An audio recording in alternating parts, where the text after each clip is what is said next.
Hello friends, சின்ன மருமகள் உங்கள் ஃபேவரட் சீரியலா? அப்போ மறக்காமல் நம்ம சேனலை சப்ஸ்கிரைப் பண்ணுங்கள். சின்ன மருமகள் இன்ன எபிசோடில் எல்லா விஷயமும் நம்ம சேதுக்கு தெரிஞ்சு போயிடுச்சு. அதனால் சேதும் தமிழ்ச்செல்வி எல்லாருமே கல்யாணத்தை நிறுத்துறதுக்காக அவசர அவசரமாக வராங்க. வந்துட்டுருக்க வழியிலே வண்டி டயர் பஞ்சர் ஆயிடுது. உடனே சேது என்ன பண்ணுறதுன்னு தெரியாமல் உடனே ஒரு ஆட்டோவை பிடிக்கிறாரு. ஆட்டோவை பிடிச்சி வர வழியிலேயே உடனே அவங்க அப்பாவுக்கு கால் பண்ணுறாங்க. ஆனால் அந்த ஃபோன் காலை நம்ம ஈஸ்வரி அட்டன் பண்ணிடுறாங்க.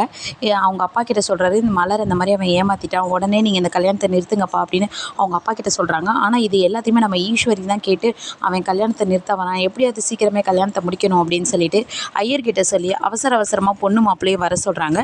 பொண்ணு மாப்பிள்ளையும் வர வச்சு மேடையில் உட்கார வைக்கிறாங்க. உட்கார வச்சு தாலியை கட்ட சொல்கிறாங்க. அப்போ மாமாங்கத்தை சொல்கிறாங்க, மாமா நீங்கள் தான் கல்யாண தாலியெல்லாம் எடுத்து தரணும் அப்படின்னு.